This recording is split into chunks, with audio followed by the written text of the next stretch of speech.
I want to stop my video. I'm not doing that. I want to hide. There you go. You're live on Facebook, guys. Right, so we started then, what, Tony? Yeah, man, good to go. Right, let's get on with it then, innit? Sorry about that technical, it's like, it is what it is, innit? So, welcome everybody, and welcome to everybody watching out on all the live viewers, like, round of introductions, I think, yeah? So I'm Kevin, I'm team leader based in North Lancs, with for Red Rose Recovery, advocate as a Lancashire User Forum as well. Jonathan? I'm Jonathan Chapman, I'm a service user, and I also offer support, advice and mentorship to other service users and participating groups like this. I'm Anthony Jones, I'm the artist, and I also take groups for Red Rose and St Anne's. Nice one, Tony. Lindsay? I'm Lindsay Jackson. I'm a lead volunteer in the North and an advocate of the Lancashire Users Forum. I'm here to take comments, shout outs, and can you please make sure you like and share, people? Well, Rachel, you're on mute, by the way. So are you, Sue, by the way, as well. Hiya, my name's Rachel. I was volunteering for Inspire. I volunteer with Pause Recovery for the last 4 years, on and off. And Red Rose, I volunteered for Red Rose too. Can't forget that. Rachel. Susan, you're on mute, pal. Give her an hand, Lindsay. She's on mute.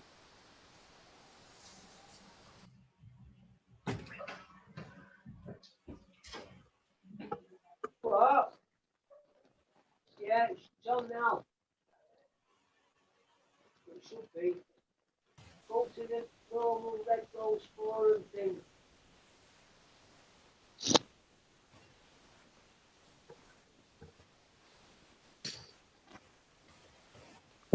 Hello. Hiya. Susan Martin, was a volunteer for Red Rose Recovery. Now I am advising on health and safety. Me.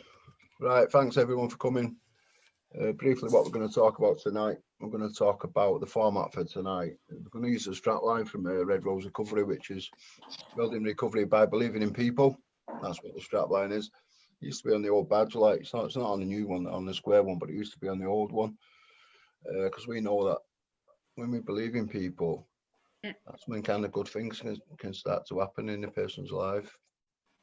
So just kind of, let me take you to this.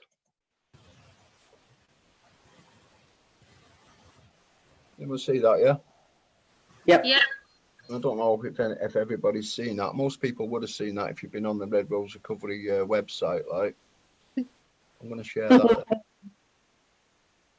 There's that believing, helping people unlock the potential. That's kind of what we're doing. Yeah. That's kind of a format, what we're going to be looking at tonight, because that's what we do at Red Rose Recovery. We help people to unlock the potential. And that there, a few people stood on top of a big hill. Well, it's Ben Nevis, isn't it? Yeah. That there, Sue. That's you, Susan. Snappy legs. Yeah. And that lady stood behind you. What's her name again? Maria. Yeah, Maria. Yeah, she's one of the mountain guys. What we hired to take us up that mountain. Climb. Ben Nevis. That's just below the plateau of Ben Nevis. That, and I'll tell you a bit about the story how we actually got there. Pretty powerful story, I think. It's your story, Susan. You all right? Yeah. Yeah, sounds. So I think we'll go back to so what we're saying then now, that was like 3 or 4 years ago, wasn't it? 4 years ago? Definitely 4 years. Definitely. Longer than that, though. It does seem a lot. Well, it might be close to 5. Yeah, well, it's a long time ago anyway. It's kind of like, before we actually get to that, which is on top of that mountain, I think we just a little bit of a history how we come to meet, yeah, and how you come to meet Rachel as well. Yeah. Yeah. Do you know Susan on a personal level, by the way, Rachel? Did you know her? We knew each other, didn't we, through Yeah. acquaintances? Yeah. We knew each other, yeah. But Right. last 20 years or so, weren't it? Oh my God, it's longer Yeah, than a that. long time, weren't it? Because I Yeah, remember, you were a kid. yeah, So I was kind of working for Red Rose Recovery back in then, so it must have been 4 years ago. We'd been tasked to work in partnership with GMMH, Discover Drug and Alcohol Services, and we've Yeah. been tasked to work with a cohort of people from the drug using community. And basically, in a nutshell, these people have been on a methadone maintenance script for like multiple years. When we're saying multiple years, we're on about 10, 15, 20 years. These people have been on scripts for that long. Yeah, big time. Yeah. And not only had they been on that methadone maintenance program for that long period of time, they were also like Still using them. yeah, a lot of people were still using. They were making very little changes around the drug or alcohol use. Some of them were polydrug users, meaning that they were using lots of different drugs on top of the scripts. Yeah. And this cohort of people, like, they weren't engaging with services. Usually, the only time they'd engage with the services when they went to pick the scripts up. Yeah. And that would have been kind of it. Like you're saying, yeah. So you tick a lot of them boxes. Well, definitely, I admit it. Yeah. So like when we kind of met, it was kind of like that kind of sums you up if you tick a lot of them boxes, Susan. And so I got introduced to you by your key worker at Matrix House, didn't I? Yeah, Pam Murray. Unfortunately, Pam's passed away I know. recently, which is pretty sad. Like, I think Drug and Alcohol Services has lost a damn good worker there in Pam. definitely. Yeah. Yeah. So I had the privilege of working with Pam for about 3 years, and she's absolute dynamite. She was absolute dynamite. So Pam's introduced us both together, and she introduced us in one of them counselling rooms at Matrix House in Charlie, if you remember, yeah? Yeah, horrible, pokey little room. Yeah, exactly. Like, so straight away after the introductions had been made, it was like, let's get out of here. Yeah. Let's go out of let's get out of here. Let's get out into the community. My kind of thinking about that was like, if you're not happy to be in that building, let's go somewhere where you would be more comfortable. Let's like kind of go into your world. Anywhere would be. Yeah, that's anywhere. kind of what we did. Yeah. It's kind of going into your world. So we've gone out into your world. Let's go for a brew. Let's go to a coffee shop. And we didn't do anything really for the first week or two. All we did it's about building relationships in it, getting to know each other, building that bond, that trust, that bond, building that up, doing that, going out into your world. We did that pretty, we got on pretty well doing that. Made steps in doing that. I mean, for you to invite me round to meet your mother. Yeah. So we must have had a bond of trust building up there. Oh, definitely, yeah. I actually went round to visit your mother. You invited me round to go and see your mother. And your mother was like part of your life, wasn't she? Major part, major. Yeah, I mean, Susan used to go down her house every day, cleaning, looking after her mother. It's a big part of her life. And we'd go different places, doing different things, coffee shops mostly. Been round to your house as well a few times. We was doing a lot of work. Like I say, we were tasked with it with a cohort of about 30 people, and you was one of them.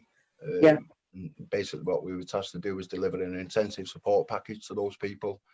I wasn't going to do all the work. I was tasked to manage a team of volunteers and recovery coaches and peer mentors, and that's where Rachel came in. Yeah. We introduced you two together, and then Rachel's been instrumental in delivering a lot of that support what you received as well. Oh yeah, I know. Going back to that, now we can't say too much about where you was living. Like, we can't say the name of the landlord and things like that, or where it was. But Shame. I think all we can say it'd be fair to say like what the locals called it. What was that? Heartbreak Hotel. Yeah. Heartbreak Hotel. It was called. Yeah, it was pretty. Grim. Yeah, it wasn't a very nice place to live. Yeah. It was a centre for a lot of antisocial, drug-related behaviours and deaths, unfortunately, wasn't it? And that's where you were in at the time as well. Yeah. I got to know you pretty well. And I remember the first couple of weeks we was working together, you was like, "Nah, I'm not going to no groups," and you wasn't attentive like that, was you? I just didn't think it would work. I really didn't. I didn't think it would help in any way. Yeah. So that's kind of like what we had. We had to work. We had to work with yourself, and we had to work with the cohort we was working with in a completely different way, because the traditional methods what were being delivered, they weren't working for you. We weren't working for a lot of people in that cohort as well. So we had to find a new way of working. And we did that. We did most of that out in the community. Yeah, that hands-on bit. Yeah. And like you was kind of resistant to coming into any groups. That's all right. We're not going to push you into doing anything. I'm not here to tell you anything what to do or anything like that. But basically, I think it would have only been a week or two after us meeting together. You was in groups, but they were a different kind of group because they was out in the community, weren't they? Yeah. We kind of make up at the cafe, weren't we? We did. In the market, next Yeah. floor, people there, all sat around. That's a group. Yeah. You didn't realise it at the time what it was, and then so it's kind of like turning that on its head again. If you don't come and talk to us, well, we'll come to you. So we went out and we started delivering them groups out in the community, and before you knew it, sending the groups at Matrix House, weren't you? Yeah. Twice a day, every day groups what you were delivering over there at Matrix House. That's it. Yeah. Well, you were helping me as well. Yeah. Started helping and. Yeah. Your story's pretty amazing as well, Rachel. Yeah, but Sue and I started. I think Sue and I had a good team. Yeah, we did. You did support each other, I think, as well. You know what I mean? Supported me as well for what I was going through. And I've said that as well. It's been mutually beneficial for me as well. So I've told you that, haven't I? You know, the kind of work that I do, you're the reason I do the kind of work I do, and we'll get onto that reason in a bit. Yeah. Yeah. I'm kind of going forward with it, like so now. We're attending like groups every day, more or less every day, sometimes 2 times a day. I'm staying there all day. We've moved in and parted furniture. Yeah. You always sat next to Fit Keckle. No. I was always Brewmaker. Yeah. It's about developing relationships, like we were saying as well, isn't it? You know. The groups were good though. The groups were great. And now you're developing relationships with your peers in recovery as well as Rachel and the parents and the recovery coaches that were supporting you. And it was good. Kev, can I just jump in just with this because if I scroll too far, I'll miss the message. From Pete Yarwood. He's coming about Rachel. I will never forget when Rachel stood up at the LUF and told us that she gets a lot from helping people who are less fortunate than herself. An attitude like that is so powerful, considering the amount of adversity we're overcoming. Oh, thank you. Oh, great. Thank you. Your story itself and your story is pretty powerful as well, what you've gone on to achieve, and that's for another day, I think. Yeah, definitely. But it's kind of going back to Susan, so it's kind of like at that stage, so now you develop them relationships of your peers in recovery, you develop relationships with me, and you starting to develop relationships in the community as well, because it was kind of like we'd go into different cafes and that, wouldn't we, for brews, sometimes for something to eat, and that's something that you never used to do. When we went to Hartwood. It was what, sorry? When we went to the Hartwood Hotel. I missed that Christmas dinner. We did all kinds of different things, but sometimes I know because when we first started doing that, like I say, it wasn't just working with you, I was working with other people that were in similar circumstances as you. And I know that we were looked at with suspicion at first. Oh, yeah. No wonder. I think I would have given us a sideward glance. Yeah, but after a bit, we got Rachel. Remember when we went to that Charlie Community Cafe and set it up, and that little old fella locked himself in the office that time? Scared he was. He was. I had to knock on window quietly and just said. But after a few weeks, he was out with us in the room, talking to us. We built relationships up with him. We did, and with the church ladies, they're brilliant. I had to tell you to behave yourself sometimes, but you know. Sometimes that's kind of how it was, wasn't it? That's kind of how it was. People would look at us and they would like the guy locked himself in the office, didn't he? But after a bit, he got to know our faces and talking to us, didn't he? Getting to know us on a personal level. Definitely. And we were kind of doing different things out in the community. And like I say, when I say different things, we did all kinds of different kinds of groups, didn't we? Out in the community. Apart from setting that community cafe up, we did that as well, and that was pretty big. That's a story by itself, isn't it? Yeah. But one of the things what we did, I'll go on to it, like we were saying before, that farm. Basically, that farm was an elderly couple, wasn't it, who'd reached out to Red Rose Recovery because for help. Farm, for help, because they were elderly and the farm had just all been overgrown. That pathway. Yeah. Oh, the grass. Yeah. Gotcha. We've been asked to come in and give him an hand to help with cleaning it up and that. We used to go down there every Saturday, cleaning it all up. It's pretty good stuff. It was brilliant. At that time, at that stage, Susan, I remember that's when now, we must have been working together for about 3 months now, and that's when you were trying your best to stop your on top use.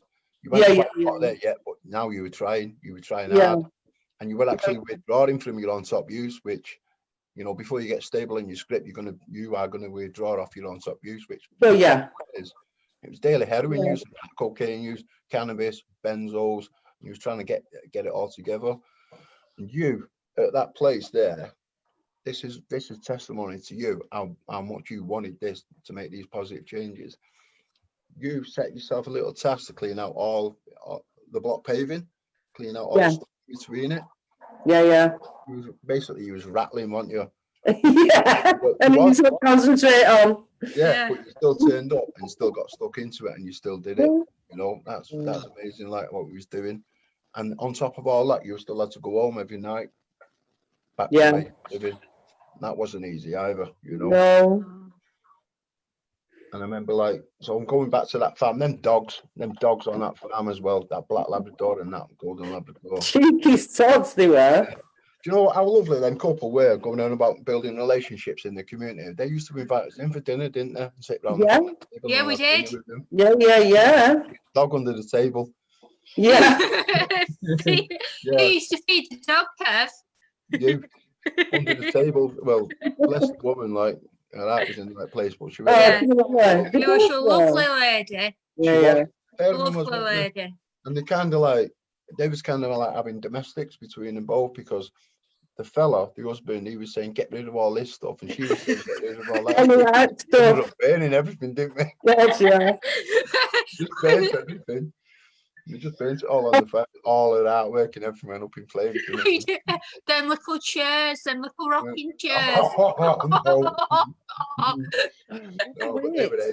They were and basically going back and bringing this up, because like we was on about it before, one day when we finished that work on that farm, we kind of like, I still think it was an hallucination. You say it was real, don't you? I thought I see things. It was real.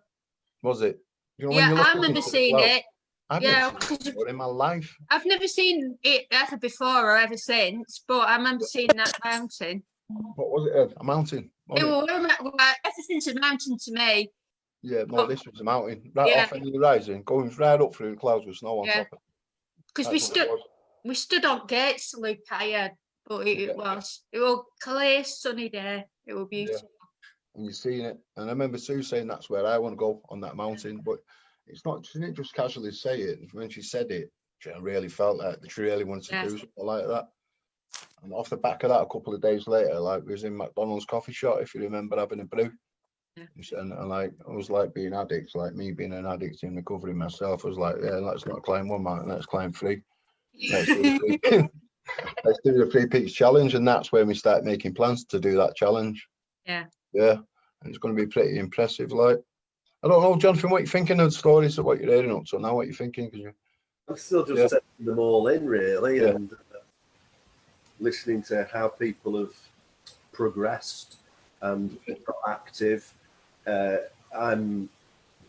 went to Inspire Alcohol Support Group, and the best thing I ever did to start interacting with other people and realizing that I'm not on my own in this situation, and it took a lot of weight off my shoulders. And I've been in service now for 18 months, more or less. And I've met some tremendous people along the way. I've met some great friends. I've a good relationship with Kev.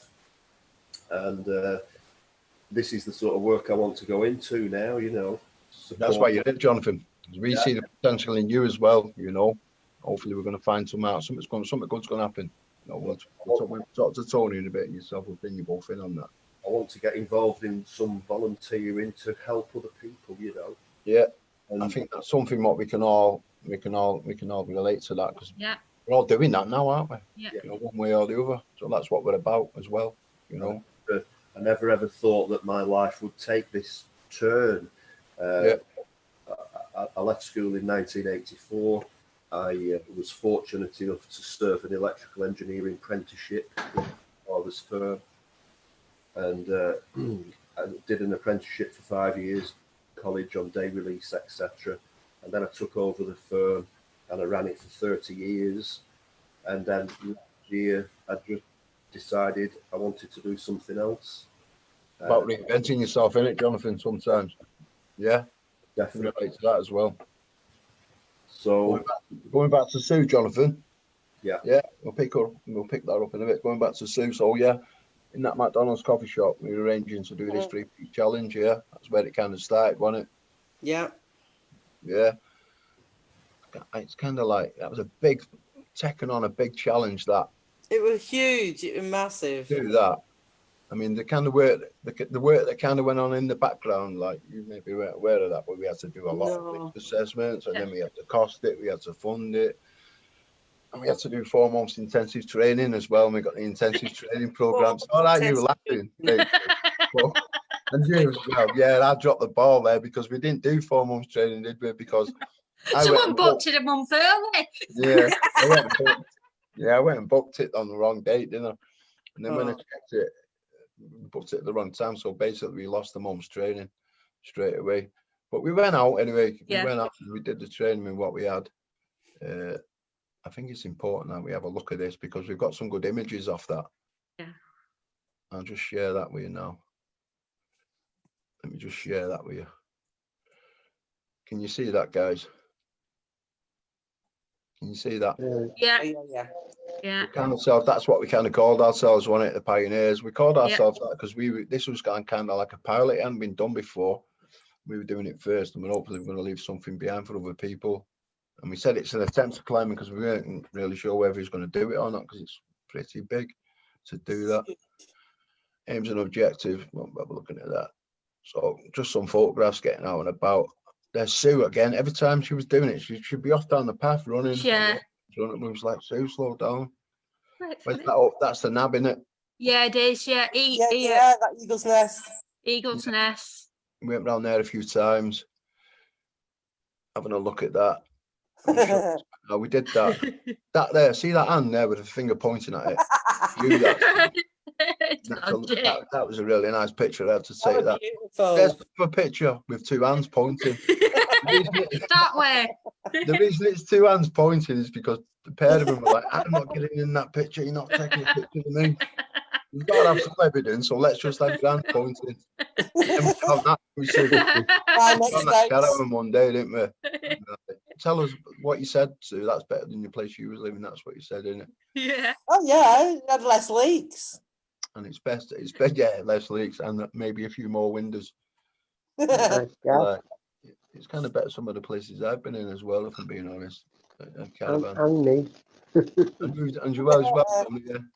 I don't know if that lamb's got 2 heads or it's just 2 lambs, like, but it's a bit weird, doesn't it? Oh yeah. That horse. Yeah. You're cruel. Yeah. Can you see that? All right, yeah. That's Rachel. Yeah. I'm not cruel. It attacked me. Is that before or after? Yeah. Where's that one? That one's in Accrington, isn't it? Yeah. So we went all over the place, and these weren't like small walks. We were doing like 25-mile walks, weren't we? Yeah. All kinds of the place. Where is it? That's Accrington. Them goats. Oh, them. I think them goats were calling us dickheads as we was going past. That's what I thought in my mind, anyway. I think that's going up to Pigeon Tower. We went up there a few times. Yeah. I think these are pretty good pictures, you know. They turned out all right, didn't they? Yeah, it is. Oh, that's a Chinese garden. I didn't even know that till you told me that day. Yeah. That guy had more money than sense, didn't he? What did he do? He built it for his missus or something, didn't he? Yeah. Pigeon Tower. Imagine sneaky picture of Sue there. We went up there a few times. That was a good little bit of a training spot. And then we was ready to go on. Scotland. Ben Nevis. That's the first mountain we're going to climb. We're going to climb for 3 days. We got picked up in Manchester, didn't we? Yes. Yeah, and we did this. Right, Rachel. I don't know whether we have to have parental, you know, there's some lyrics coming up here, but as we're driving towards Ben Nevis, there's Glencoe, that's the 3 sisters. Yeah. They are awesome. These pictures don't do any justice, No, but but they're no, absolutely awesome as we was going past, weren't we? yeah.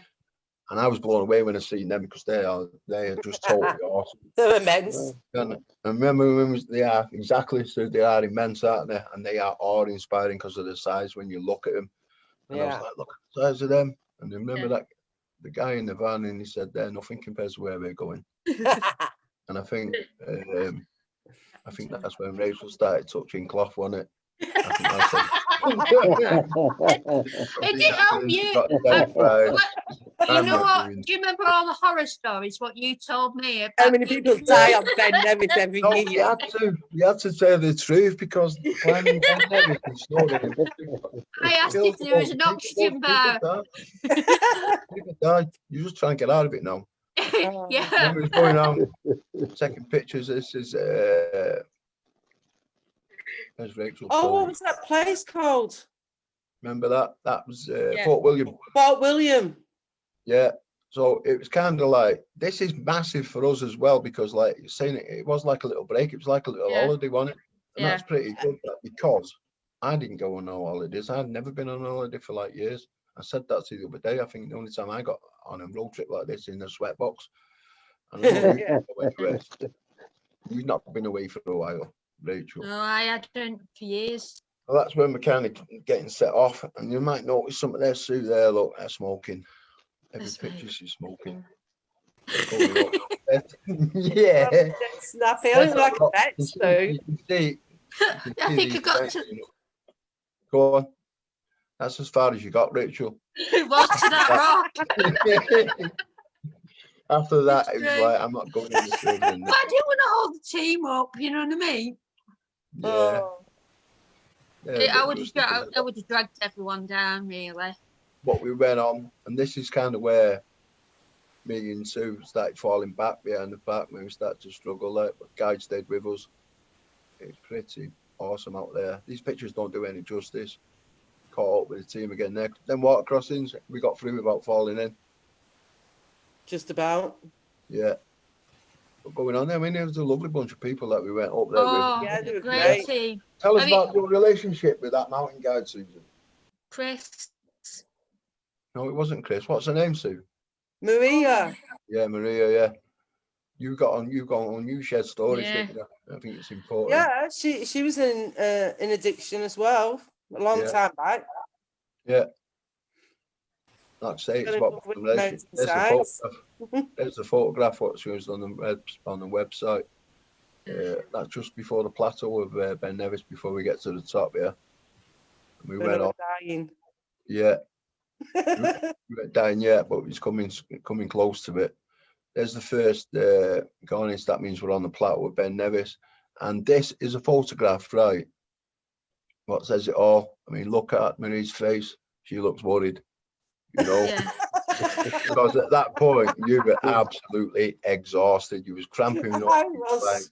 You was just about walking, and Marie was like to me, like, you know what, Kev? I think I was taking a step forward and falling to the side. You're still going, but just about at a snail's pace, exhausted. That's how hard it was. You did that, but you still did it. You did. And you're still on a script when you've done that as well. I don't know if anyone knows what that means. Yeah. But anyway, Marie's looking really worried there, like, and I was like, we'll get to the next care and go on and reassess the situation. Anyway, that was it. You'd had enough. And you remember them Pringles? Pringles? Yeah. Maria was like, you need to come inside. You need to eat some food. And you was kind of that exhausted. Yes. Kind of dropped them on the floor. You couldn't even pick them up. That's how much energy you never had. You know, and we did that. The minute she said, the minute Marie said, right, that's it, going back down now. I was like 7 stone or something. Did that. You were tiny. Yeah. Malnourished isn't the word, is it? Yeah, you were tiny. Yeah, and that's testimony to your strength and courage, isn't it? Plus everything else what you were going on in your life. They were betting we wouldn't do it, wouldn't they? Yeah. So I'll get on to that in a bit, but yeah, because like when we met the guys in Manchester, I felt a bit uncomfortable, me, because like we didn't know these people and we had to build relationships with people. But they did. They must have looked at us and thought, look at these clowns. They're not going to do it. They did. They're never going to get there. But we did it. and they won the bet. This is Scarfell Pike. You can see it on your face. That was a graft as well. Getting up there day after day. Yeah. Yeah. The next day from doing Ben Nevis. Yeah. Yeah. Some eat instead of smoking. I couldn't smoke on there. I couldn't breathe around smoke. It was very misty when we get to, yeah. That's the smallest mountain to the top. That's you on the top. Coming back down. But going back to this bet, what they had that we weren't going to make it, and we did make it. Yeah. This kind of goes on to Snowdon. That's me. Oh, just me coming down. See, there's nobody there. I struggled coming down. I didn't struggle going up. Your knee was bad, wasn't it? Yeah, I was always the last one coming down, but it worked well because I got the mountain all to myself. Look at that. All that there. That's the only guy, one guy, that's the mountain guy who stayed with me. And I came down about 2 hours after yous. Yeah. But going back to Wales, yeah. Remember that hotel? Oh, that was lush. Oh, the breakfast. Yeah. Lush. Stayed in that 4-star hotel there, and it was like people walking around dressed like maids and butlers and that. And we'd never been in anywhere like that. You didn't know what to do. Madam. No, he's calling us madam and sir and all that. You laid out all that spread, that food, that breakfast, and Rachel nicked all the cakes. I need to have something to eat while I was stuck in van. Yeah, that's why her bag's so full, because she just got, and she nicked the towels as well out the hotel room. Kev. Anyway, going back to the bet what was put on us and the relationship what you built up when we were going up them first 2 mountains. This guy in black here, he's the manager of Free Peak Challenge. And the reason he came down because he'd heard about what we were doing and he was well impressed with our story.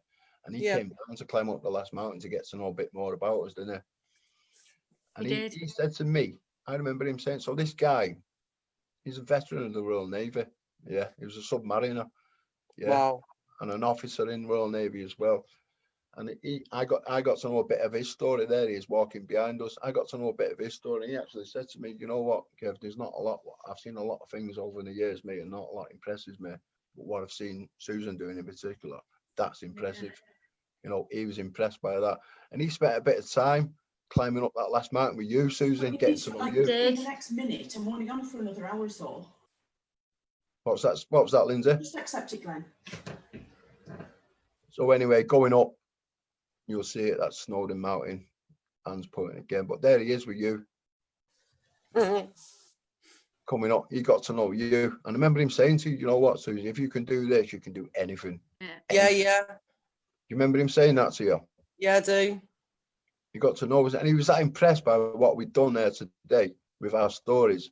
If you remember, he gave us 10 free places, didn't he, on the free picture, because I wanted to wear it. I think they were willing to train me up as a sponsor. Yeah. He said that he's prepared to come down and deliver all the training, all the walking, and he even said that in his spare time, because he's a submarine, he goes cave diving, doesn't he? Yeah.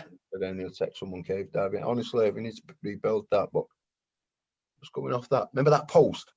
And we all codes in. Yeah, that's why we were amazed by that. All I needed was a screwdriver. Everybody else is, yeah, exactly. Everybody else is just kind of walking past it, but we was like buzzing off it for ages, weren't we? I even got my pictures up there. That's the only picture there. The whole frigging log down. Like, look at all this money. That log there's like just full of money. And we was like, let's get this. And that's the last picture. Oh. They're the kind of guys that did it. They're the kind of guys that we done it with. Yeah. Excellent.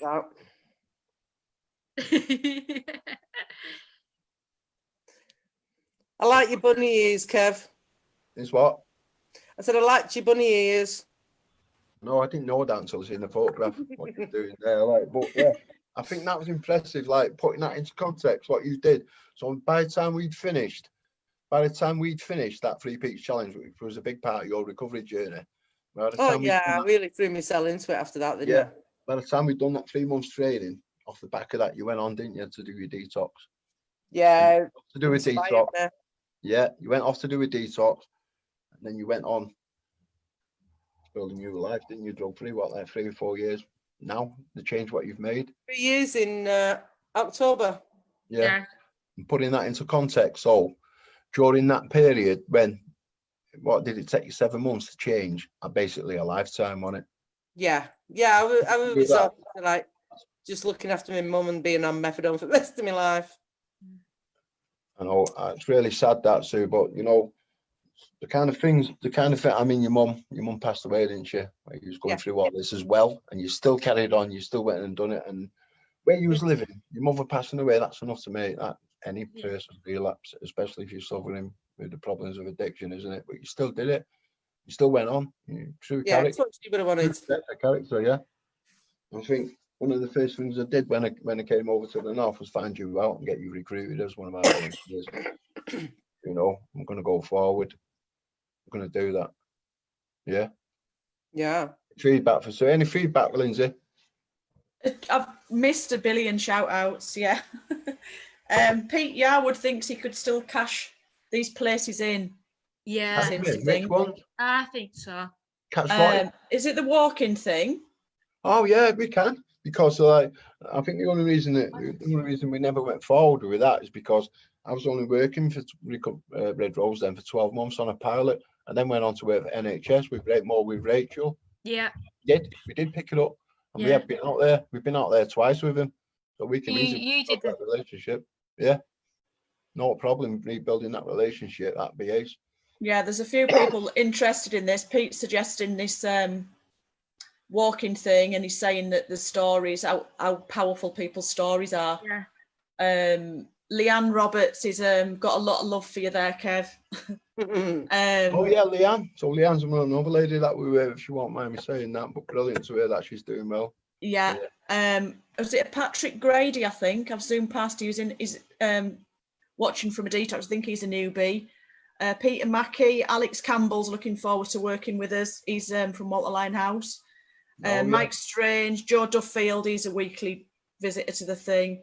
Emily Kinder, Trevor Anderton, Rachel Singleton, Glenn Island, who I do believe is in Turkey, so that's dedication. I'm sure he's on the beach somewhere. There's Leanne Roberts again. Names galore. I'd have to get some in there because I'm losing my spot on my phone. What were the best bits? Best bits of what? From Pete Yarwood. What was the best bit of the group? Susan. What? Best bit of the group? What, when we went up mountains? Yeah. Being out there, free.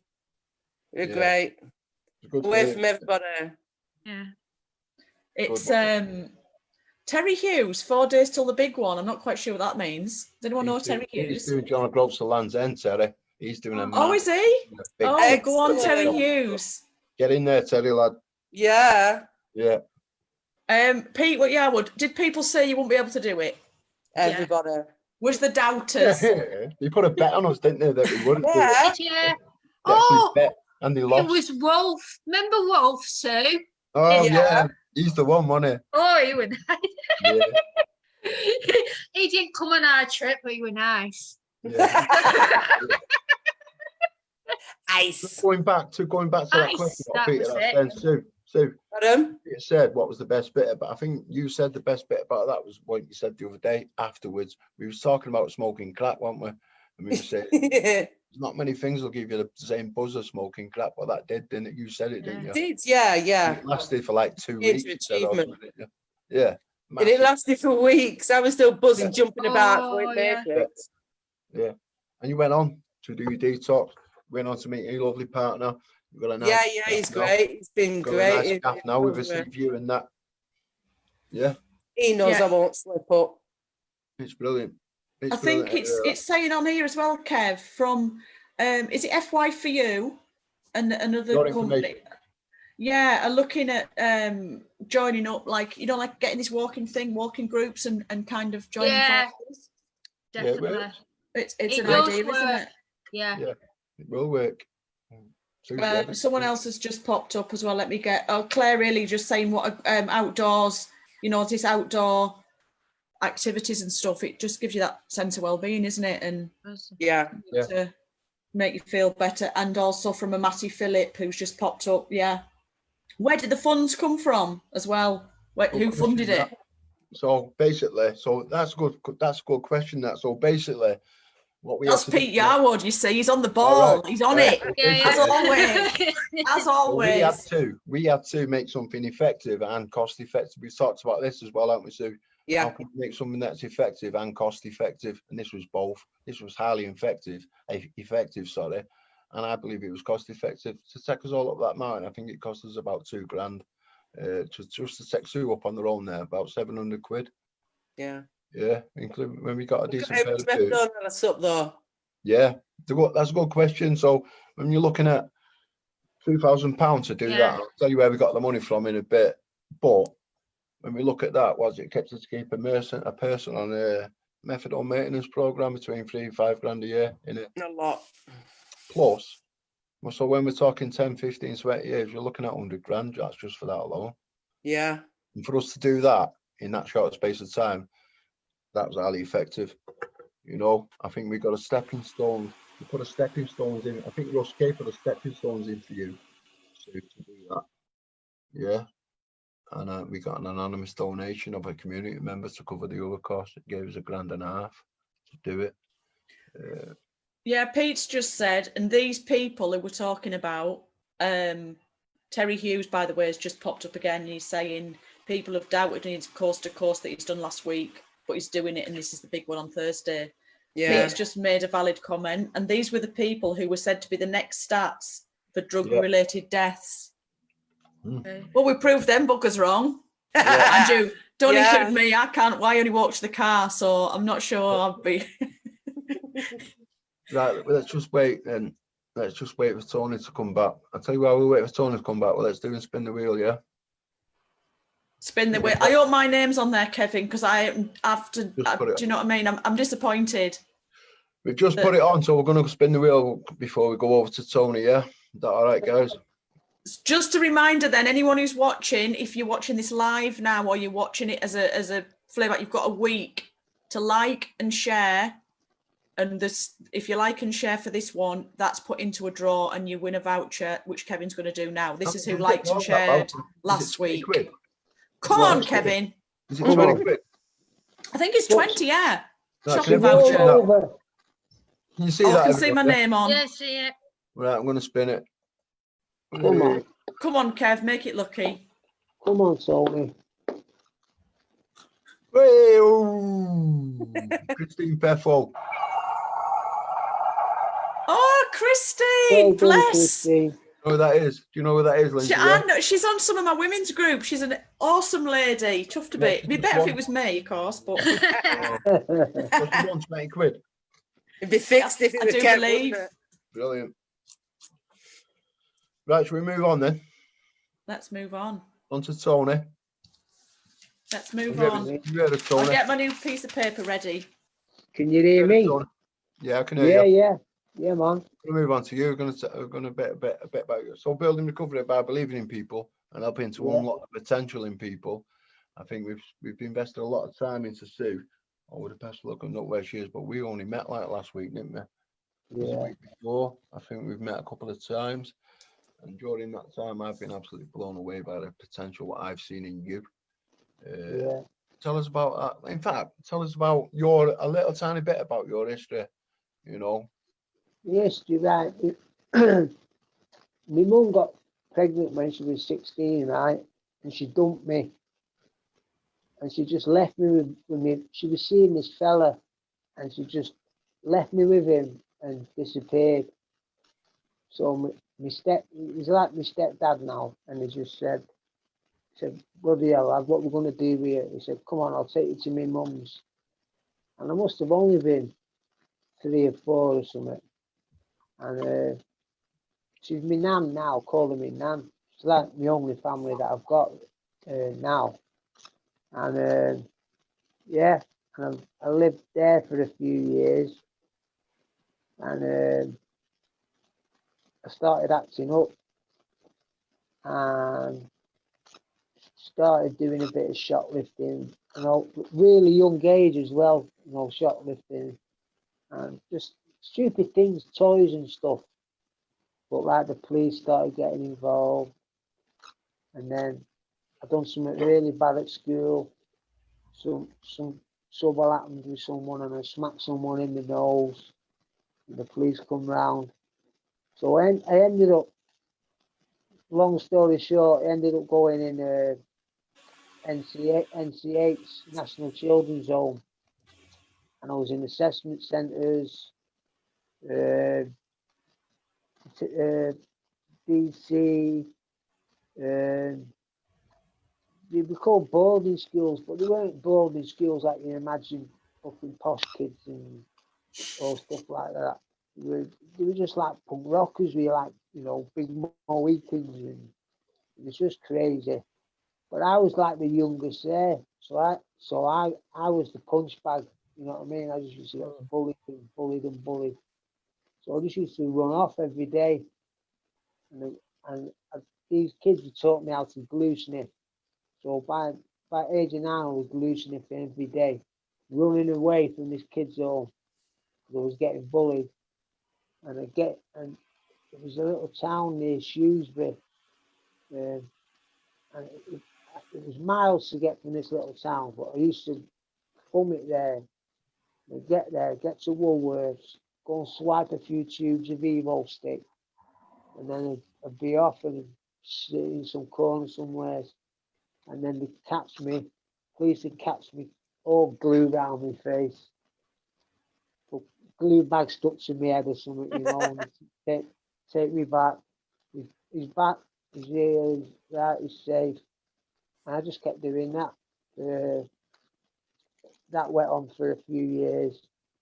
And then luckily my auntie got me out of there. And then I went and moved to, where did I go? Went to Darwin in Lancashire. And I lived there for 7 years. And that's when all the rave scene happened and that. You know, some of you must have gone to the Blackburn raves, I'm sure about that. And it was all good fun then, you know. I used to be a break dancer because I was into hip hop like all my life, and we started with just smoking weed, and just smoking the weed, that was all right, but it led on to everything else, you know what I mean. We went downhill where it ended up getting onto heroin, which just ruined everything. It just like shattered all our friendship group. It just shattered. People went there, everyone disappeared. I ended up going away back to my nan's. I was just sat in my nan's for like 7 years, just having me meth every day, watching telly and drinking cans, and that was 7 years. And then my mate Bob rang me up. So there'll be a few people watching this, you know Bob Singh. He's been in recovery now. He's about 28 years clean. And he blagged me, right? He said, I've got this rehab you can go to. Now, we knew I was into games and stuff. He says, you've got game consoles in there, jacuzzis, everything. You're going to love it. You know where I landed? Pier Point. Nothing in there, mate. Except group. But I stuck it out. But I did my detox. And every time I was going to do one, I was like, I'd get me back and say, I can't do this, I can't do it, I'm too ill. The phone would go, and I'd like just know in my head who it was. And someone would pick the phone and say, it's only someone on the phone for you. Pick the phone up, it'd be Bob. What you doing, lad? I'm like, it's a Bob, go on, I can't do this, rattle, man, I'm dying. And he said, just stick it out one more day. Just do it one more day, man. And I got through a month like that, just doing it, just sticking it out one more day. And then after I'd done my rattle, I got to Pier Point. And I did Pier Point. And then I got out and I did a lot of NA. But I found out in the end that after a couple of years doing that, and I was feeling ill inside as well. All the damage that I'd done to myself. You can imagine what alcohol addicts get up to with spiky things. I kind of messed myself up a lot, and I just couldn't sit clean anymore. But anyway, that's another story. But I met a girl in there, Joanne, and you know, I believe that God put her in my path because she has been an angel to me. She stood by me in everything and everywhere, everything that I've done. And I've just, you know, I've got to keep busy me. I can't sit down and watch telly. I'm not a telly guy. So I've always been into computers and messing with electronics and shit. So I learned myself how to use programs, you know, to do artwork with. And I practiced. And when I first started, the stuff that I was doing was terrible. But I used to go on this forum and you used to put your work up. So like you'd be dead excited to get this work done, this 3D work, and then people would criticise it. But I think it would be dead good, and I post it on, and everyone would be slagging it off. Oh, that shit, this is wrong, that's wrong, the light is wrong, it doesn't look real, blah.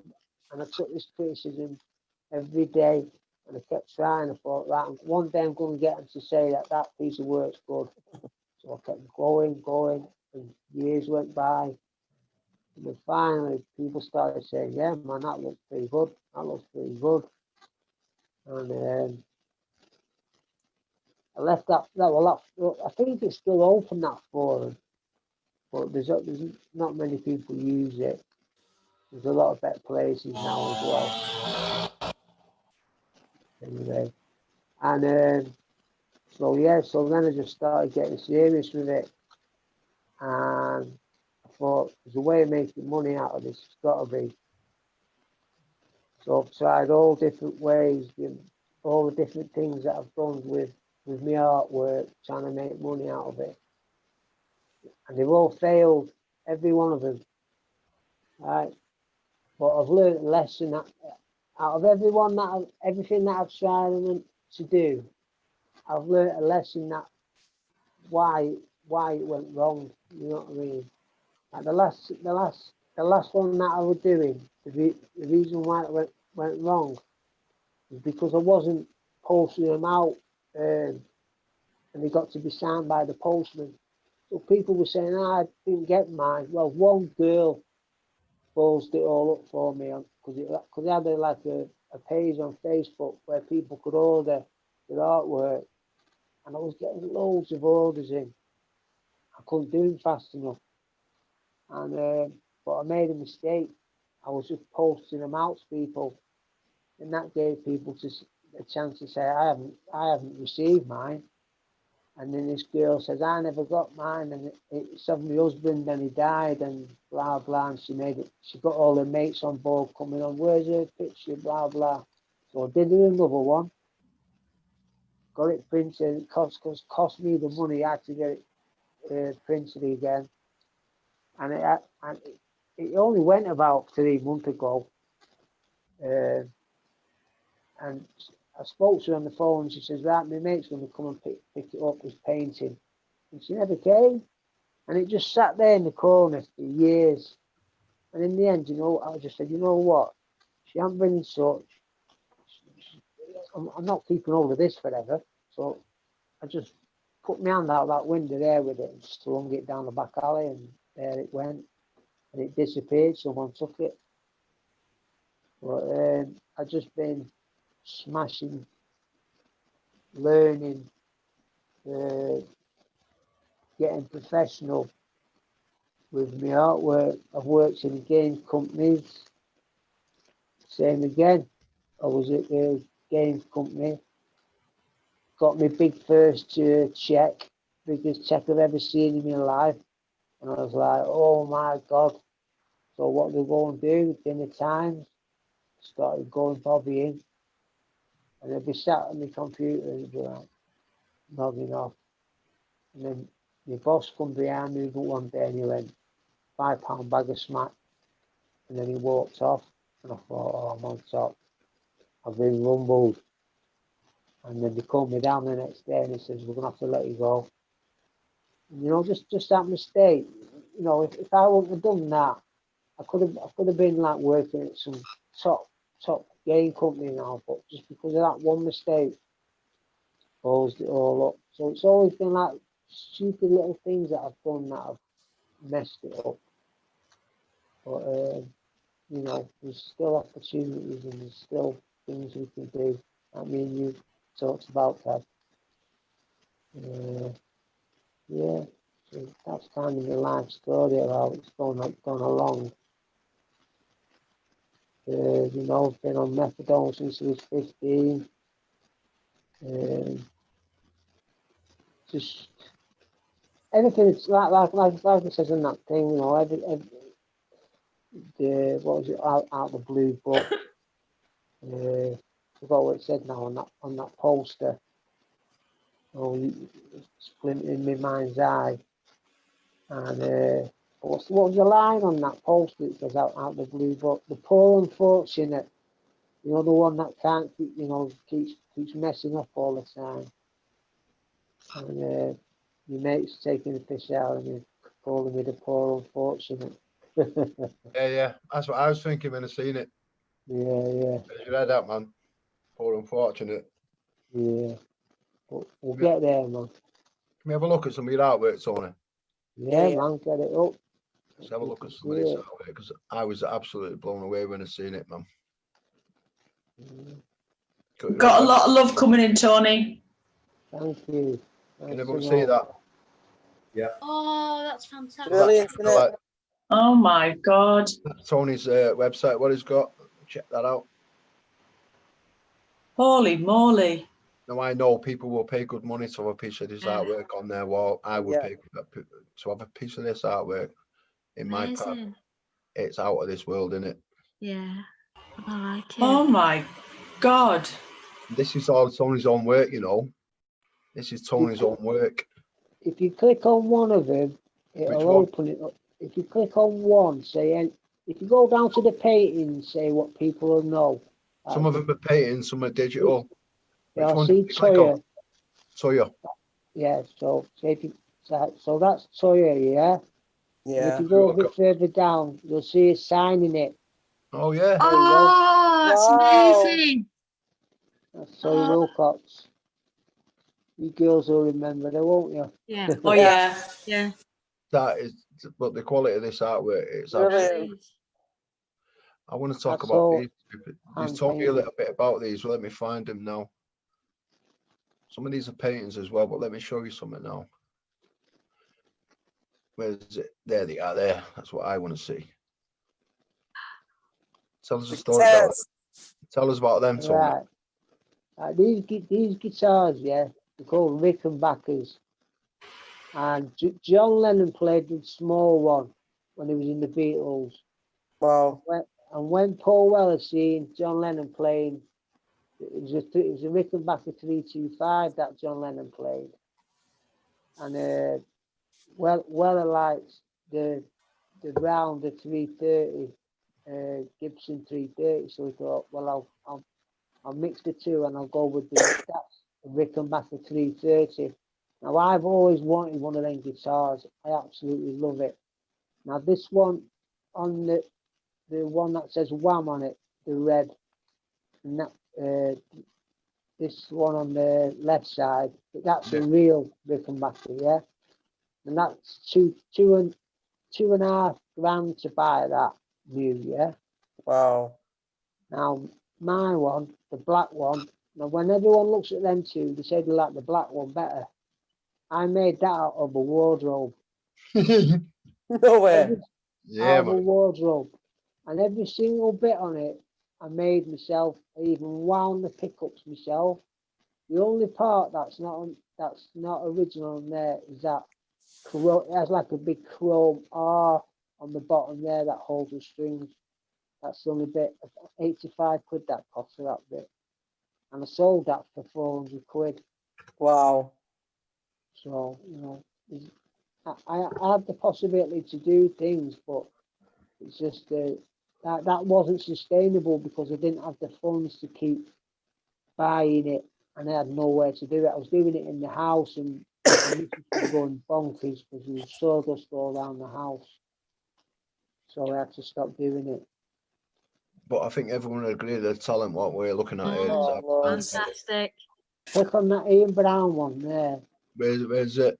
Yeah. There's This one. there. Tell us about what you did with him. You told me a bit about it already, haven't you? Ian Brown. Yeah, Live wire in it, by the way. yeah. I'll keep that in mind. If you click on it, it should zoom up bigger. Let's have a look. Look, should be. No, it's not happening, Tony. Sorry, mate. Oh, There's a little square in there. Oh, how's that?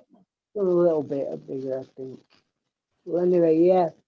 When we make some friends of Ian's, and Ian's from Warrington. Now, Kevin's Yeah, from man. Warrington. I lived in Warrington for 7 years. My daughter lives in Warrington. And we got invited to go to the gig. And we ended up doing like half the tour with him. And my mate Bob was like, "Oh, get into him, man. Put some ideas in his head that what we can do with some artwork." So I says, "Well, why don't we do him in 3D? I'll put it to him that we'll do him in 3D and we'll do an animation and get him moving and dancing and that." But I couldn't animate then. See, like modeling is one thing, but animating is another skill. You know, there's lots and lots of different skills in 3D. Like, you know, when you watch Shrek, hundreds of people have you know, put in to make them films. It's just very specialist stuff that you've got to learn. So I couldn't animate. So I did the 3D work, and I was rushed off my feet. And my mate said, "You've got this many days to get it finished." And I was like, "There's no way I'm going to get this done." So I did it the best that I could. Got the training looking nice. I wasn't very satisfied with Ian, but they're sending it to Crooked Tongues in London. Now these are supposed to be like shit hot company, and I sent the guy the trainer, and he sent me a picture back of it. And you won't understand this, but when you build things in 3D, you have to build it in what's called quads. Everything is in squares. And when he showed me a picture back, what's done, he had triangulated it. That means it puts everything into triangles. Totally balls it up. And he sent this video back, and I swear to God, it looked like a 5-year-old had done it. And I was deviled because I thought, you know, this is my chance to get in somewhere doing something proper. And this guy just balls it up, and I just slung it under the table. It's like not even worth watching. It was just a joke. Didn't even look like Ian or nothing. It was I was deviled. And another letdown. So, but as you can see, my work's got better as I've gone along. And as you can see on the pictures that you've been showing, there's paintings. That's the painting. But some of the other ones are 3D. You know, the ones that are all shiny and glossy and that.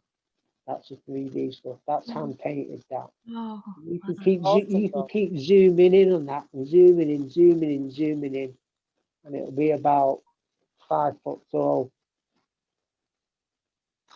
Yeah. Can't get out now, can you?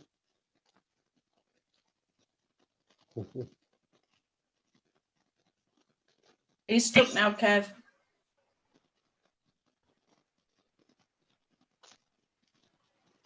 There should be a little button an arrow that you press. It'll go back to the others. Matrix. That's a drawing that I did after I went to the pictures to watch that film, and it blew my mind away. I drew that, right, and it's been stuck on my fridge for 16 years. It's been stuck on the side of the fridge. And when I was talking to Kev, he was on about the Matrix summit, and he had some affinity with the Matrix, and he was like on about this synchronicity with the Matrix. And he was like, I thought I'll just send him that because he didn't know that I'd drawn it. That's a pencil drawing. That. Good. You're on mute, Kev. Are you there, Kevin? Yeah. I ended up working in Matrix House, as I was telling you, Tony. That's where I met Susan and Rachel. Yeah. That was kind of a moment in my life as well, because I was in the Matrix myself at the time. It's like a database, basically, for active criminals, bottom line, isn't it? The Matrix, basically, the Matrix is basically a crime unit set up across Merseyside. You know, like a database of everyone's names and numbers and that, and like, that's kind of like a bit of my story in that, because building recovery by believing in people, like, so I mean, it was Red Rose Recovery that gave me the opportunity, because I was released from prison in 2012, me, as I was telling you the other day, and I was a mapper at the time. I was subject to a map, and I was still on license, man. And then I've got Red Rose Recovery saying, Kevin, you need to apply for this job. And I was like, what? You know, it just kind of blew me away, because, you know, it did anyway. That's a story, another story. Like, but yeah, the Matrix, like, the reason that it came up, that because when you apply for this job, like, I wrote an expression of interest, and then they rung me up and said, yeah, come for an interview. And then they like said, it's at Matrix House in Chorley. And one of the reasons why I wasn't going to apply for it in the first place is because of the Matrix, like, because I thought I've got no chance of getting a job because of that Matrix, and because I was a mapper and that, you know. Yeah. But that was just a moment when the person on the other end of the phone said it's at Matrix House. I was like, yeah, well, that's a bit weird, isn't it? You know, it's meant to be in it. It's a supernatural moment, man. Mm. Yeah, You know? I believe in things like that, definitely. Let's just have a look. There's a lot of the stream's gone wild, Tony. Yeah. Some of it, Lindsay. I have no chance whatsoever of reading all these names out. It's gone mad. As soon as your drawings popped up, the live stream has gone crazy. Standing, man. I must shout this one out. Someone called Joanne Williams. I do believe you know the lady. Yeah. This guy puts his all into his art. I might be biased as I'm his partner, but I see how many hours he puts in. I had to shout that one out, didn't I? Penny Brody. She knows, saying how harsh Pierpoint was, and just saying about your work. Oh, I've got so much. It's got, I can't. Linda McAvoy, David Simpson, Lorna Simpson, Joanne Williams, Elizabeth McGinn. I can't even scroll back far enough now. It's just frozen. I think it's gone absolutely crazy. Set the world on fire, Tony. Just the talent. Yeah, Alex Campbell's been on again with about it. Barbara English. It's gone wild, and so far I'm gonna have to unfreeze my phone. It's gone crazy. What a talent! Absolutely amazing. Well, this is it. So the question is, what are we going to do about it? What can we do to help you, Tony? That's kind of conversation what we've been having just lately, isn't it? Yeah. I mean, this is talent, and we need to do something with it. You need to do something with it at the same time we do as well. Well, we'll hopefully we're going to put in for these funding, aren't we? Well, we've done that. Obviously, like, nothing's guaranteed, but I think we've got a damn good chance of helping you support that. So we've put in for a brick. Tony, to get some assets and some materials. And the way we I think we've done enough to get it past the first gate. And if we can get it past the first gate and take your portfolio with it and take the ideas what I've got as well, what we're going to do, I think it's good. I think it's a good chance of getting it, you know. And that's where Jonathan kind of comes in as well. And that's why I've asked Jonathan to come here tonight. So you two need to get to know each other. Because as you know, I've got a keen interest in the. Remember that therapeutic photography group, Rachel? Yeah, that's what I was going to mention. That was brilliant, and some of the work. So I've still got some of them images. We kind of delivered a therapeutic photography group with the NHS a year or two ago, maybe 3 years ago. Yeah, it was outstanding. So kind of thing I want to do is start delivering some of them groups over us, get us delivering some of them groups where you come into that, because, well, I don't need to see where you come into that, but outstanding anyway. The work what came from that, from people, is amazing. So we'd like use abstract photography, and that's where you can kind of come in, Jonathan, because you've got a keen interest in photography, isn't it? So it's about meeting up. Yeah, I've got good skills and interests in photography. Yeah, and, I've got a wealth background of running businesses, etc. I've got to say that your artwork is outstanding. It's the first time I've ever laid eyes on it. Yeah, amazing, isn't it? The first thing that's springing to mind is marketing yourself in a efficient way. But Lindsay's just been saying that the Facebook's gone crazy with compliments. Well, that's what it was like on my Facebook. People just wanting to buy them constantly. I'm next, I'm next, I'm next. And people fighting over who wanted what. Get in the queue, man. The guy that used to print the artwork for me, he had a shop open at the bottom of the road. And because I was on my ass, I was only selling them for 50 quid. But I was getting them printed for 15. So if you look at there's a picture in there, the jam. And he did that one for me. And that 15 quid he charged me for that. And I was selling them for 50. So, you know, there is profit there. And the people want them. And, you know, and I can do you give me a photograph or anything you want doing, and I can paint it. And do you know what, Tony? That's what we're talking about, that therapeutic photography group, because we used to think called abstract photography. This is something else altogether, but we did that in partnership with UCLan, didn't we, Rachel? Yeah, I did with We went Uniblock. over with some of the students from UCLan. Yeah. What we did basically, so we some of the guys took photographs of different things, and then they used abstraction to change them off the pictures. We went to White Copies in Chorley, didn't we? Taking photographs and in the community. Yeah, we did. Bottom line is, I know that we would give you a photograph and say morph that into this, and you could easily smash it. Yeah, well, that's where I got my degree at UCLan as well. You've not even, that's the first time you've mentioned that, Tony, the degree. You've not even mentioned that you've got a degree. You know what I mean? Tell us about that, man. I've only got 3 brain cells, don't forget. You know, they've all got me firing together. Yeah, so I went, well, it was 2005, I remember, because it's on my card. But to be honest with you, hand on heart, I didn't go to get a degree. I just knew that you got dough when you went. Right? Yeah. So I went for the first year and I flunked it. And I was just going on holidays and stuff and going to Turkey and Tunisia and stuff. Because I've never been anywhere like that. And then on the second year, I thought, you know what, Sony, this is your last chance in life that you've got to do something. You can't just fuck yourself now. You've got to do it. So I had a serious word with Jim Thompson, who's run the art department, the game design then. When I first went, they never even had any computers at uni. I'm like, I had to talk to him because I've worked in games companies. I'm like, look, you can't run a games course without computers, you know. You've got board games, man. You're talking about fucking board games. and I'm like, nah, things have changed now, Jim. You know, kids ain't playing board games no more. They're playing Halo and, you know, shit like that. But we got it all sorted. And on the next term, it was just plastered with computers. There was loads, they've got everything in it. They did really well. Shout out to Bev. Bev, my teacher, do you remember Danger Mouse, the cartoon? Yeah. She was the lead, one of the lead animators on that.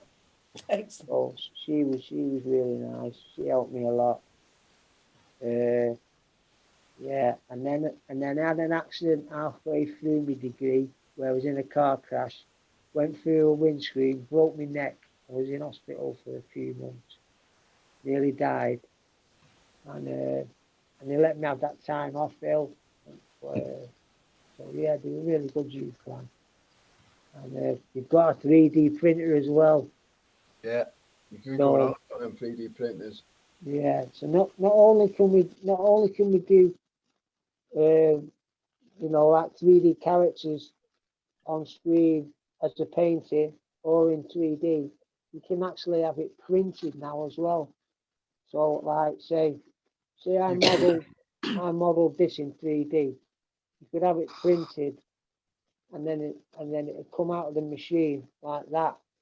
Yeah, it wouldn't work, you know, because it's just made out of this stuff, this plastic stuff. But you can make, there's like loads of stuff on the internet where they give you instructions on how to make Darth Vader masks, all kinds of stuff, all for the kids, and you know, all the dads are making the stormtroopers suits out of it all and that, and yeah, there's loads. That one, didn't you, where you put your own head on and whatever body you want it to go on? And that looks Yeah, cool, yeah.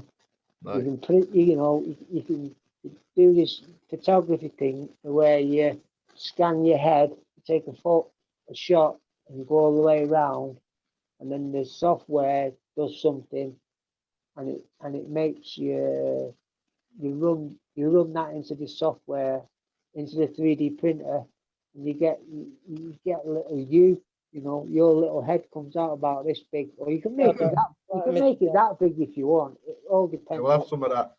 settings. So we're going to get one of Kevin's head on a spring, you know, what you put in the car. Yeah. See that going on.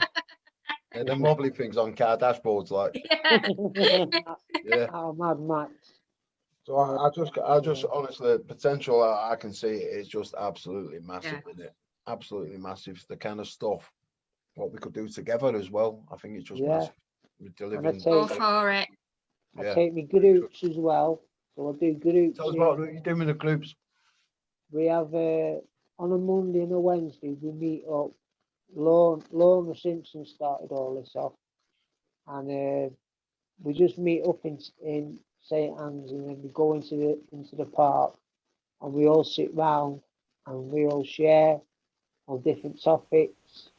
You know, how people got clean, what did people do to stop drinking, all different methods, you know, just stuff like what you hear in a meeting. But she's like the first to be kind of doing it like that. So that's as far as I know, she's the only one that's been doing it like that. Yeah, you could do with that in Charlie. Yeah, it's a brilliant thing because it's give you something. So you know when you just get fed up of sitting in the fucking house every day for all that. And then you've got something to look forward to. Yeah, Monday will go out, meet everyone. Wednesday, go out, meet everyone. And then the numbers are getting bigger and bigger.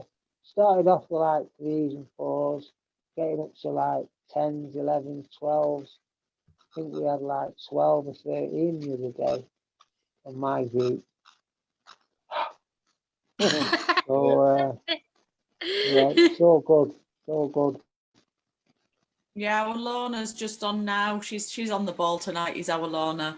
What's this bacon cakes at 1 o'clock? What am I missing out on here? That's where everyone meets. So it's a shop in St Anne's. Oh, I was getting excited. Does everyone bring cake or something?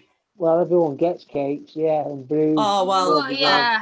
You know what? I think I need to be in on Cake this. and coffee. Hold on a sec. Right, when I went out last week before, where did them cakes come from? That bakes and cakes, yeah, the shop. I mean, where does the money come from in them cakes? Oh, Laura's been paying £10 every week out of her own pocket to buy a load of sandwiches. So we all have a load of sandwiches that we eat at dinner time. Yeah, she's a star, honestly. She is indeed. And she's what a woman. I had a spiritual experience, right? Because she's religious, she's Christian, yeah.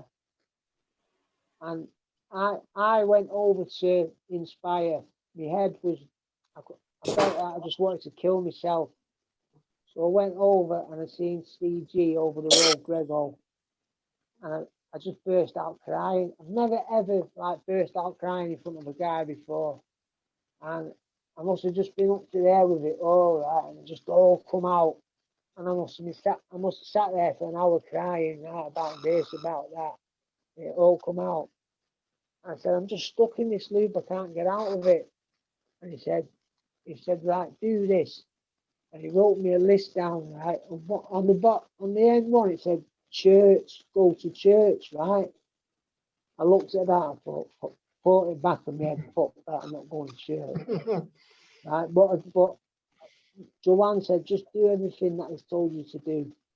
So I went to church, and I've been struggling with it, like all that medical problems, like I can't pee, I had blood coming out of one end, there was loads of medical issues that my heart was going funny and stuff. When this is the gospel truth, right? And I was lying on the couch. I thought I was dying before lockdown. I was saying to Joanne every day, I think I'm dying, blah blah. Went to church, and I just, instead of like when I used to go to church before, like fucking rubber band flicking at people and stuff, this time I was like dead serious, and I was like thinking in my mind, like just being proper serious about it this time. Because when you get to 50 and you know you're not so far away, not long to go now, you know, times are ticking. I was serious, and I don't know, but I woke up on that Monday morning, right, and all my things had gone. Everything, all my pains had gone. Everything that I'd felt wrong with me had gone. I felt like 19. I was jumping around, going, fucking hell, I feel brilliant. All my pains had gone. Something's happened. And I don't know what that was, but it was. Get to church. I don't know, man. It was just weird, amazing. So I'm starting to read the Bible now. People can call me what they want, but it's my life and it's my journey. You know, they can do what they want to do, but I'm doing what I'm doing. Yeah. So The right mentality to have, Tony, as well, is to do what you want to do in life. Don't be influenced by negative people or etc. You do what you want to do in life, because it is a journey. We're all on our own journeys, aren't we? Yeah, man. It's important, that, isn't it? Yeah.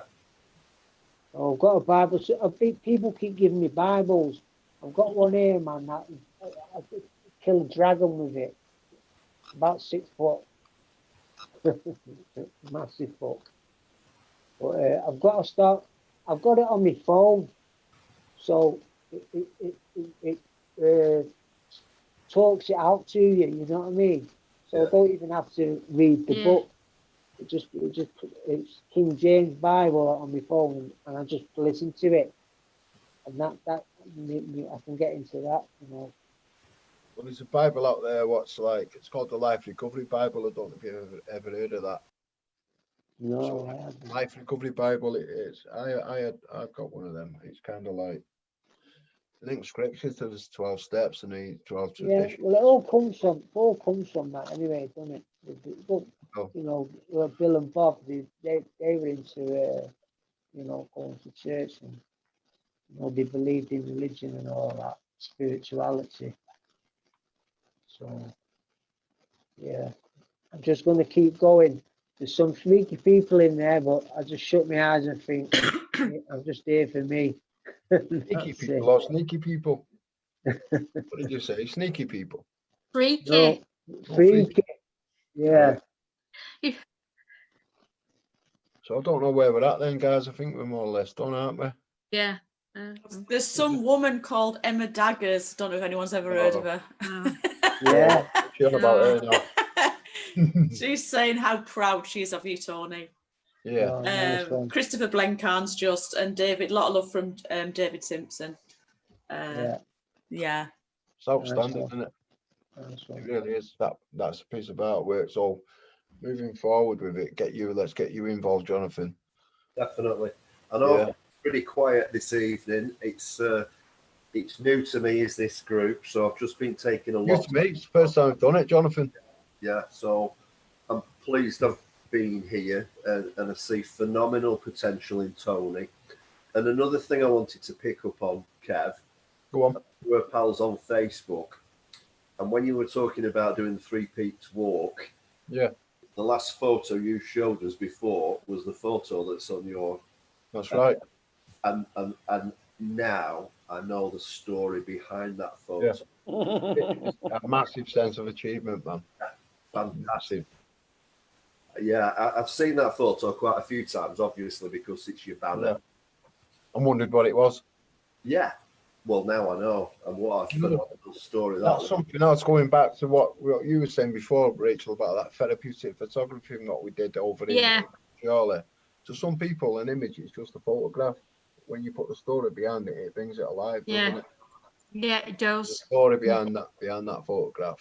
It's Definitely. like the picture of Sue still on top of Ben Nevis on Facebook page, Rose Facebook page. It's like all the photos that you took us through, I've never seen before, so it was all new to me. Yeah. The very last one, I thought, God, I have seen that photo. Yeah. Oh, it's really good to. Yeah. So you need to get that thing done as well. So what I gave you the other day, you need to get them volunteer back. Yeah, I was reading through it. It was only at the back page that I've noticed where you put like health and safety advisor. That's good. That's good. Why have we done that, Sue? Why have we give you? We have designed a role just for Susan because we need it in the current climate. Why have we give you that, Sue? More than the nursing is too. Yeah. No, seriously. Door person. Used to work on doors, didn't you? Yeah. Yes. With all the qualifications to go with that as well. Situations. Yeah. Yeah. So watch out. Anyway, cracking one. Yeah. No, but she's going to come in, do all the risk assessments with us and that, and risk assess everything. Because in the current climate, we need to do that. And she'll do that. It'll be an outstanding piece of work. Yeah. I don't know what else we can say, guys. I think, you know, what we're saying. See you later. Yeah. Right, hang on a minute. Don't turn me off yet, because Pete Howard's chatting again, so I can't do that. He'll get rid of me, won't he? Come on, Lorna Simpson, great live shout out to Tony, Kevin, Lindsay, and everyone who got up there to go on. Well done, everyone, especially Tony. Proper proud. Yeah. Pete Howard, don't forget to fill out the survey at the top of the page, please. And he's put a big please. Don't forget to like and share, everyone, even if you're watching it and it's not live. Like and share. You've got a week, and then you'll be entered into the prize. Right. Who was the lady? Was it Christine Pethor's won this week? Yeah. I don't know. Christine Pethor. Yeah. We know that lady. Denise Holland Radcliffe, inspirational advice and support to others. Well done for all your shares. Amazing. Yeah, it is. It is amazing. We've not even heard Rachel's story yet. We'll hear that some other time. Yeah. That's powerful as well, isn't it, Rachel? Yeah. I like to share. Do you? Yeah. Well, 10 minutes. No, honestly, I think it's been. Not only some things, not everything. What about that laptop? What you're on now? Is that what? Do you want to share that? Oh, actually, this is a different laptop. Don't say anything else. Don't say anything else about that. You drop yourself into some trouble there, Rachel. No, I don't know anything. Yeah, I'm not convinced. Has Tony got any way to share that artwork then? This is for my own curiosity. Can you promote it? Do you want to shout out your... Kev, go on. You know on my art station? Yeah. At the top, that's mine. If people put that into the browser, right, can you see it? I'll look after you, Tony. Just don't rely on Kevin. Pretending he knows what he's doing with the buttons. No, I'm just trying to find it now. There it is. It says Anthony Jones, and then You've got your own website, lad. I know, but I've no internet because I'm using it on this, so I can't get. I think on your Facebook page, Lindsay. Pardon? It would be a good idea to put his link on your Facebook page so people. Yeah, someone can share it. If Kevin can pass it on to me, I can share it. How about I make Right, there you it a is. flyer? I've got it. Go on then. Because I'm sure many people will want to visit. Yeah, I should shut up, Jonathan, because I'm going to get myself made host if I don't stop sticking my oar in. It's all right. Can you Right, see it got at the that now. top? I sound like I know what I'm talking about, don't I? I really don't. Right, there it is. It's called Art Station by Anthony Jones, and it'll come up. Ah. Yeah, no. Disappearing. You've What? got to read it all. It'll say Anthony Jones, and then there's a few numbers and .co.uk, because there's about 10 Anthony Joneses on there. Right, that's my desktop Art Station. I've got the link for it for your Anthony Jones. Tell you what I'll do. I'll make a flyer, and then I'll give it you, and then you can just show it on here one day. We'll Close up. share it, Tony. We'll get it, and we'll Yeah. make sure we share it on the Red Rose page and the LUF page, maybe, and anyone else who can share it on their Facebook. And then if anyone wants any work doing, Loads of Anthony Joneses, man. yeah, there is. I've got always, it. yeah. Found it.